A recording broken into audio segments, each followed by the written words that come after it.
Hello and welcome back. We are discussing section 2.2, Techniques of Differentiation.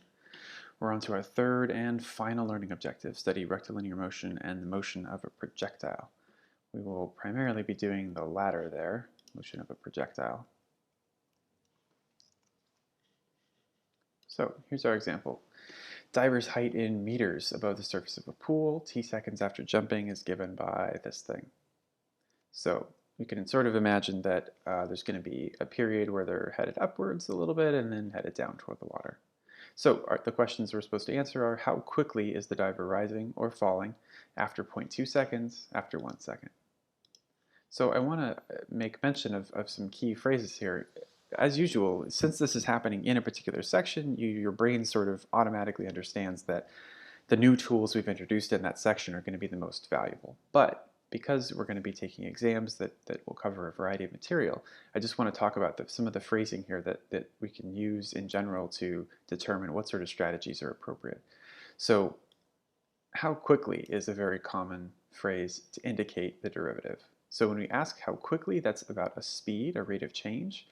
So if we're asking how quickly height is changing, that's going to pertain to f prime, because the derivative is the rate of change in some function. So this rising or falling bit is just going to be whether h prime is positive or negative.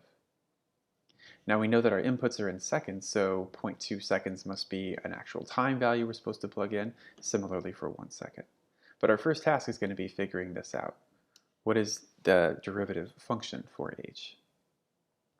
So we could use, in theory, we could go back to 2.1 and use the limit as h goes to 0 of this slope fraction, but I think it's a lot easier to use these shortcut rules we've developed. So h prime is comprised of the derivative of this whole expression. This is what we were given. Again, notice that we've changed the input variable to t because t is our input in this case rather than, say, x. Okay, and then we'll make use of all of our clever rules here. We've got a bunch of constants, 4.5 and 10. Those can all get pulled out. You could even pull out the 10, although I'm not convinced it's all that useful because we can figure out the derivative of 10 without too much trouble. And then the pieces that are left are just the components that have variables on them. And these are relatively nice because they look exactly like power rule is ready to handle them. With the possible exception of this, t is really t to the first power, so that's not too much of a stretch, but there's our extra expression. Okay, so really, all the derivative stuff has been reduced to what is the derivative of t squared, and what is the derivative of t. So these are both power rule computations we can do pretty quickly. So the 2 comes down, so we get a multiple of 2 out in front, and then it's t to the first power, since that exponent gets decreased by 1. And then for our other expression, okay, so here is 2t, the derivative of t squared. And then the derivative of t, the 1 comes down, so we have 1. But then if we take away 1 from the exponent, we get t to the 0th power. T to the 0th power is 1, so we'd have just a factor of 1. Notice that all the ddt things are gone. And we forgot about not the most important, but actually the most satisfying perhaps, since it makes stuff go away. Derivative of a constant by itself is just 0. So derivative of this line with the no slope is 0. And all that's left here is our actual derivative expression. All the ddt's are gone because we accomplished all these little mini derivatives we were being asked to compute. So we could tidy that up a little bit to h prime equals negative 9.8t plus 4.5. And then just a reminder about the derivative operator. So the ddt thing doesn't go away until we actually compute the derivative. So once we figure out that the rate of change of t squared is 2t, then the derivative, the ddt thing, goes away. Okay, so now we need to plug some stuff in.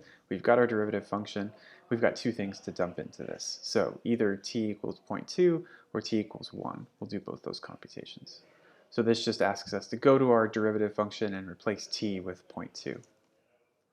With a little simplification, we get 2.54. And then h prime of 1, same deal, go back to the derivative function but plug in 1 for t. And that gives us a negative 5.3. Okay, so the interpretation piece, as usual, is one of the most important facets. So that h prime of 2 means that after 2 seconds, the diver is rising. Remember, this is not just an actual height. It's not saying that the diver is 2.54 meters off the ground. The rate of change, this derivative thing, is telling us how is this height changing as time goes on. So rising is an indicator of rate of change. So it's rising at a rate of 2.54, and then units on output are meters, units on input are seconds. So the units on the derivative are meters per second. Same deal for 1 second. However, because the diver has a negative rate of change, that implies that he or she is falling at that point. So negative 5.3 means falling at a rate of 5.3 meters per second. Same units because it's the same derivative. That's our final learning objective accomplished for section 2.2. I'll see you for the next section.